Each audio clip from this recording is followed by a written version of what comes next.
All right, so you want to do well on your rotations, you want to do well on your shelf exam, and you actually want to remember what you learn on your clinical rotations. Well, then you may be asking, what resources should I use to help me do that? That's exactly what we'll break down in this video. Let's get into it. All right, guys, welcome to the MD Journey, a channel completely dedicated to helping students just like you succeed on their medical journey with less stress through videos about how to study, how to be more efficient, as well as how to do well on your clinical rotation. So if you're new here, consider subscribing because we're putting out multiple videos each week, and also consider hitting that like button to just let me know that you like content and want more like this in the future. And as a bonus, if you're interested in how to efficiently learn your medical material and kind of think like a doctor, then make sure you stay till the very end. I have a pretty cool announcement. But let's get into some of the top resources to help you on your clinical rotations to get those honors, but also more importantly, actually remember what you learned today for the long haul. So one of my favorite resources to use to learn most essential skills that you may need as a physician, such as how do you read an EKG or how do you interpret a chest x-ray, things that you really don't learn well in medical school unless you get a good amount of practice.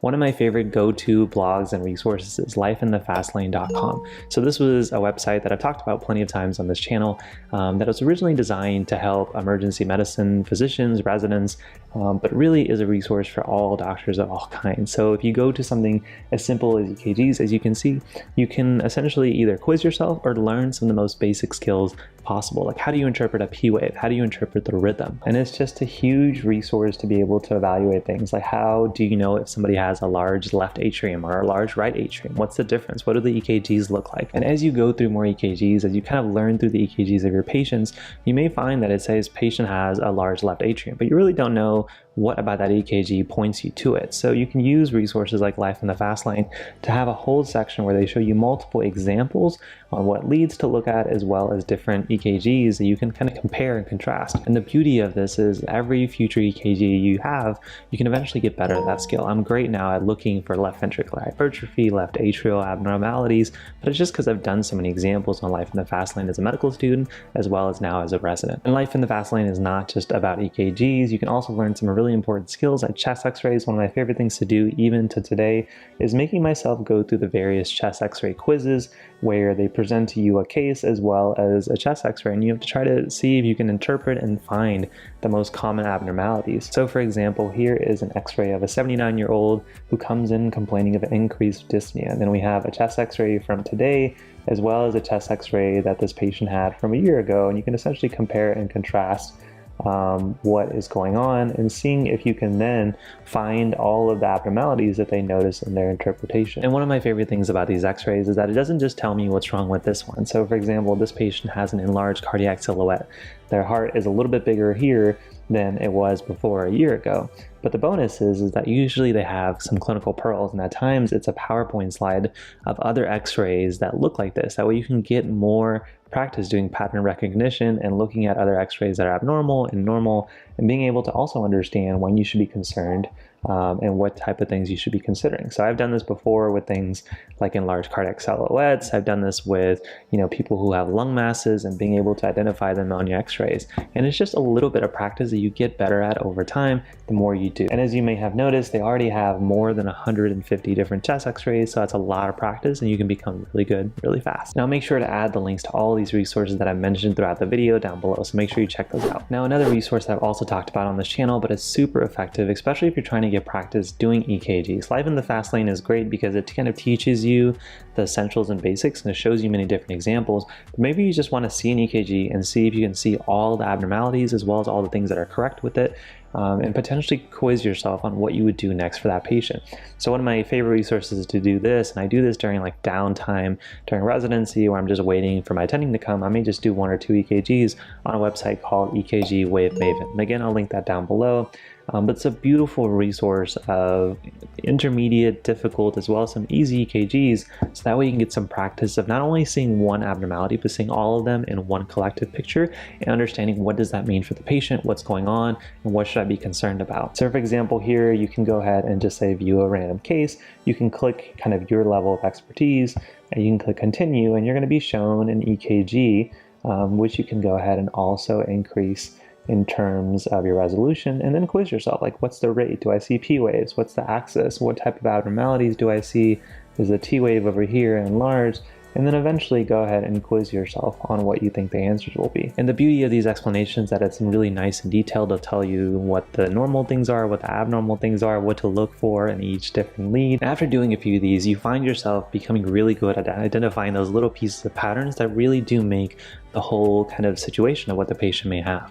So you get really good at looking at hypertrophy in the left ventricle or the rate or finding P waves, things that are really difficult unless you do a few of them consecutively. So the next resource, which is used by a lot of medical students and residents and physicians, is uptodate.com. Now most people use this as kind of a short kind of reference, Wikipedia kind of tool for medicine and trying to understand how should I understand this medication, how long does it last, or how should I interpret or work up a certain disease process. But it's really used as a bite-sized piece of reference material for most people on their medical journey, but I kind of like to use it a little bit differently. So one of the first things that I will do is actually make a list of the topics that I've either heard about during the week or throughout the month or the rotation. And I realized that they are something that I'd be uncomfortable with if I was quizzed on it, if I was pimped on it, or if it showed up on a future exam. So one of the things I'll do to fill that gap in my knowledge is I'll pull up UpToDate, but I'll also go ahead and pull up like a note-taking app such as OneNote or Notion or Evernote, whatever, maybe Microsoft Word. And then I usually try to almost create like a huge outline on that one topic as if I was going to teach it to my medical students now. And it's a great way for me to go ahead and learn a whole topic using an amazing resource, because UpToDate has lots of references and percentages and kind of a nice breakdown and algorithms.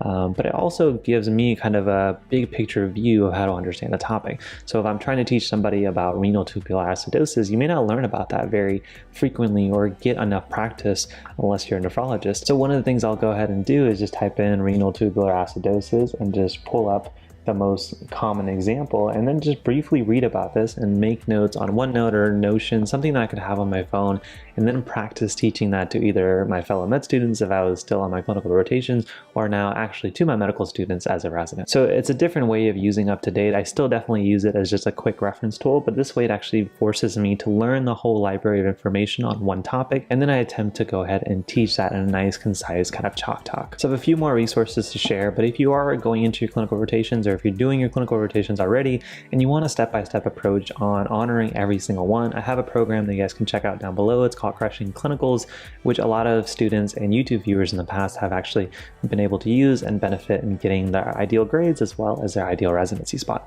So that'll be linked down below. Now, number 4 on my list of top resources to use on your clinical rotations is a book called Pocket Medicine. Now, this is a series, so they have their own versions for ICU, pediatrics, and I'm sure others such as emergency medicine, but I really recommend that you go ahead and just grab the internal medicine one. It's usually an orange or a purple book, and just kind of keep it on the side of your white coat. The reason for this is that regardless of what rotation you're on, there's just so much bread and butter medicine that shows up on all of them. And so it's important to have a resource you can just kind of quickly refer to and get the information you need. Now, I have an interesting way of using Pocket Medicine. So if you're on your internal medicine rotation or something medicine related, this may work for you. But basically every time that I would experience or admit a patient with a certain problem, let's say asthma or pancreatitis or heart failure, even if I've taken care of that patient before, I'll go ahead and just flip through the Pocket Medicine section on that particular main problem. The beauty of this is that every time I do it, I always find something that I've forgotten or something that I need to remember to consider this specific patient. And again, just like your EKGs or your chest x-rays, you just get so much better at pattern recognition, and that practice eventually becomes a little bit of mastery. You know what labs to order, what things to consider, what scoring systems to use, as well as what medications to use to treat that patient in the long run. And the ultimate effect of all this is that you look more confident in front of your team, your residents, your attendings, but you actually understand these topics. So if you were to see a patient in a year or two from now, when you yourself are in residency, you'll actually feel comfortable taking care of them. And my final resource that I love using on my rotations, and I recommend that you do the same, are pre-made Anki cards. Now, if you loved using Anki flashcards in your first and second year of medical school, you may be trying to use the same on your third year, but you by no means have to make your own, and I would encourage you probably don't, because it just takes too much time, especially when you're going through a whole rotation throughout the day.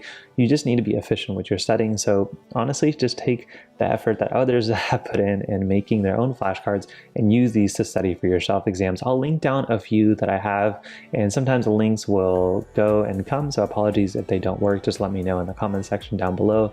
But they're great for studying for each individual shelf exam, as well as studying for things like Step 2 CK. But those guys are some of my favorite resources to help you not only do well on all of your rotations and to build some of the essential skills like reading EKGs, chest x-rays, and more, but also just becoming a competent future physician. That way you can use these skills, have that long-term retention, and by the time you're in residency, you can feel a little bit more comfortable than a lot of your peers. But if you do want help on your individual rotation, if you want more tips on pediatrics, surgery, and want to know what best resources to use, how to study for your shelf exams, as well as how to impress your attendings, I'll link down below a program that we have on the MD Journey called Crushing Clinicals, and many viewers through YouTube and the podcast have gone through it already, and they found that, you know, not only are they more confident and just less anxious on their rotations, but they're doing better, getting better evaluations, and a lot of our former students have been able to use that into getting into their #1 residency spot. So I'll link that down below in case you kind of want a more step-by-step approach. And finally, at the start, I did mention a bonus about how to kind of think like a doctor, how to perceive different clinical problems and become efficient when you do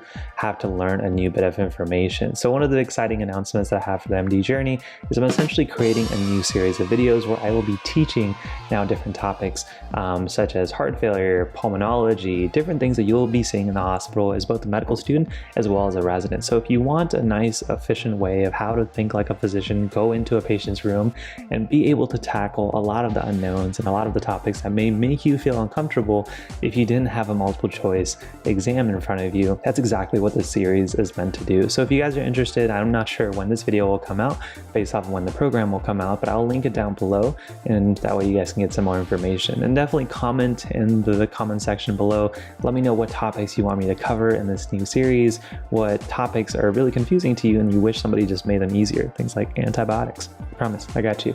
But if you did make it this far in this video, first of all, make sure you hit that like button. It really helps both the video, the YouTube channel, and again, it tells me that you like this piece of content, and I appreciate your support for doing so. That's basically going to be it for this video, guys. Thank you so much for watching. Make sure you hit that subscribe button if you haven't done so already. Appreciate you guys joining me on my journey. Hopefully I was a little help to you on yours. I'll see you guys in the next one. Peace.